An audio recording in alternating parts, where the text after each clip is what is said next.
Hello to my dear children of MA previous year. I'm here with my second video lecture of the essay of Parents and Children by Francis Bacon. And in my previous video, I had done the introduction to this essay. And as you can see, we had just covered the first paragraph, and we are going to begin from this line where he says the perpetuity. The perpetuity by generation is common to beasts. Now, what he means by perpetuity means giving birth to your young ones, where you want to take your species ahead, where you want to continue your race.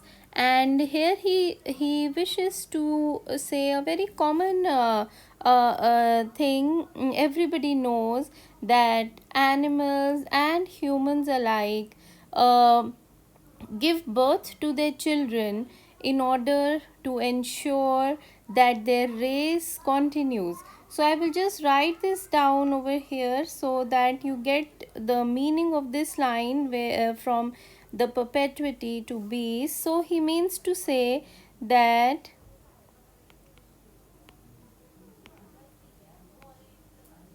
in the act of reproduction, humans and animals are alike. They give birth to children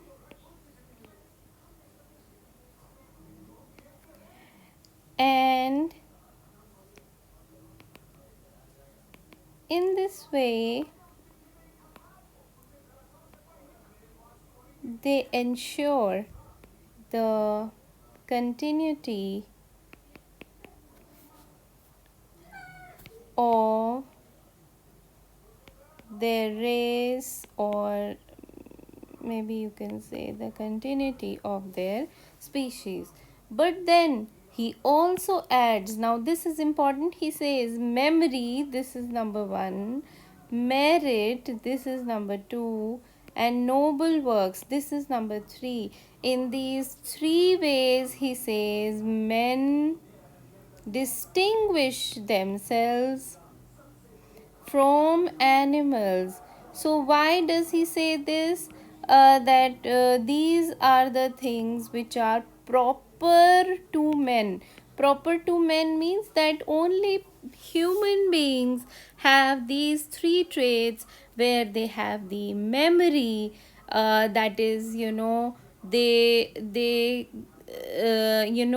evolve things, they invent things, they make memories for themselves and remember them. And then he says merit. Merit means intelligence, the power to think, the power to again, invent and take their species forward, progress scientifically and in every way. So merit. And the third is noble works. So noble works definitely are selfless actions, kind, caring actions that only human beings can do. These 3 things are not proper to any other animal species, but only to humans. So he says, and surely a man shall see the noblest works and foundations have proceeded from childless men. And now here he makes a very different statement, something which maybe you might not have heard before. This is his own viewpoint, and he says that sometimes it is seen, rather many times it is seen, that the most creditable actions and especially noble works, works of kindness, actions of caring, selfless service. So these are the actions which are done by people who do not have children. So now this is maybe a questionable statement, that how are these two things related? When you don't have children, you are more noble. So is there a reason behind it? Can you question it? Do you think that he is right, or maybe you believe that he's wrong, that having children or not having children does not have anything to do with how noble or how kind you are? But then he gives a reason. He's just not making a statement. This is an argument for which he can give a logical reason, and his logical reason is that these people, why do they do noble works? The reason is that how he says in the next lines, he says that which have sought to express the images of their minds where their bodies have failed. So what he means to say is, I'm just going to write this down, that people who do not have children to carry forward their name indulge in noble activities because they believe that their deeds will help people to remember them. So because they don't have any children who would take forward their name after their death, they think that, okay, let me do something good for the society, something noble for the society. If people will not remember me because of my children, because I don't have any, so at least they will remember me by my good deeds. So he says, they have sought to express the images of their minds where those of their bodies have failed. So because they could not produce anything, an image of themselves from their body, they do things which are noble, by which people will remember them.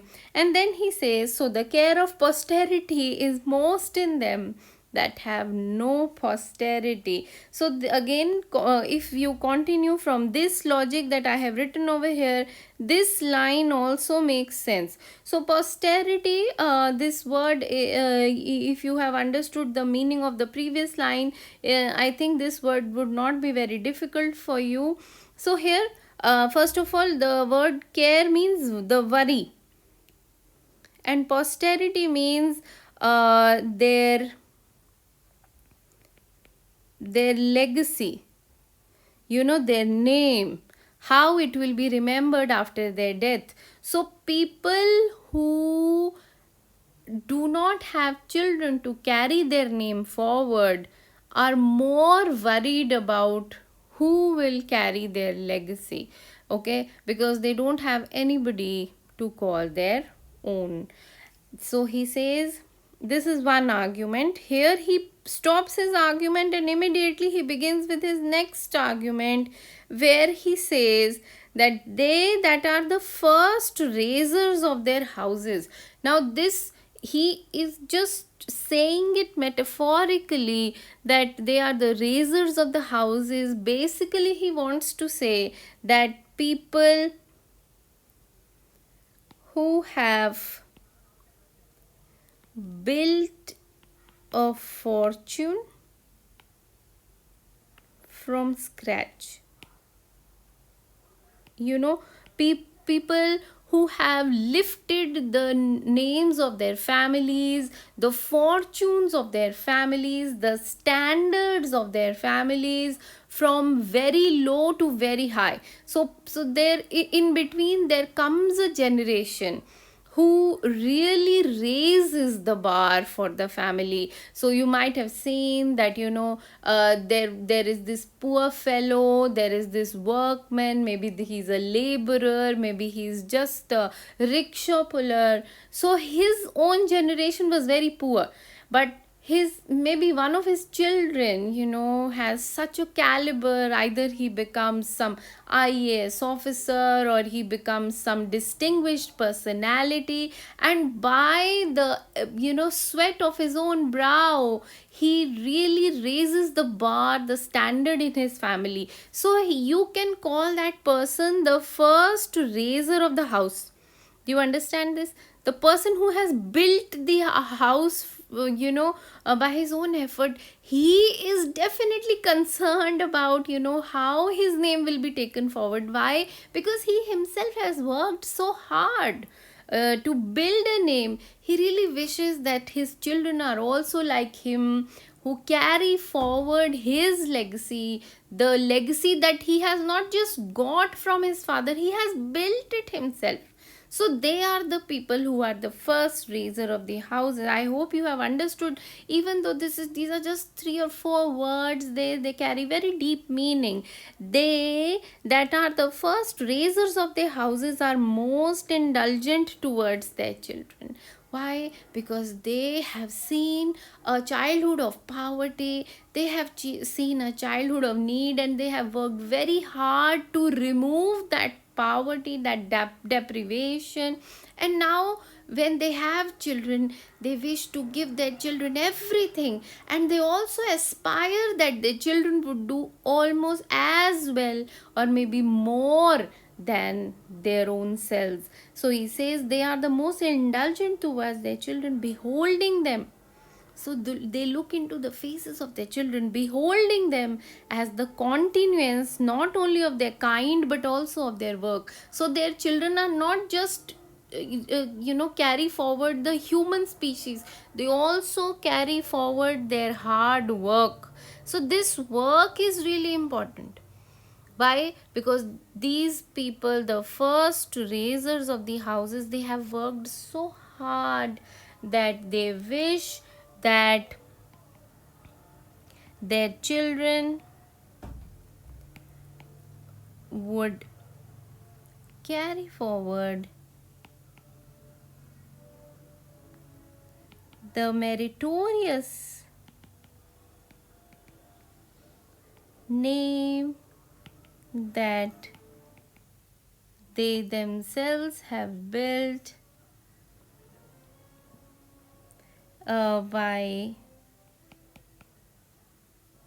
huge efforts. So this is the reason these two people, the first who are childless and the second who are the first raisers of their houses.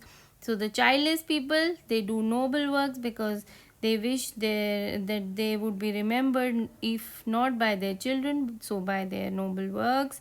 So, and then the people who are the first raisers of the houses, they wish that the children would also do as well, and take forward their legacy. So for today I'm going to just finish over here with this paragraph, and in my next video we are going to see how Bacon has a viewpoint about not differentiating between your children.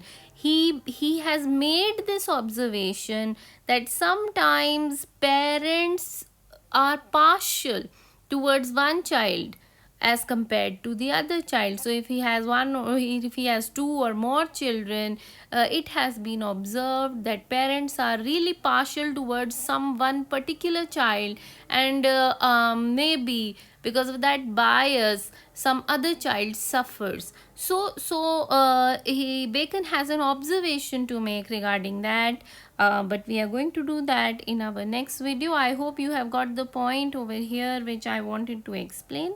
Okay, thank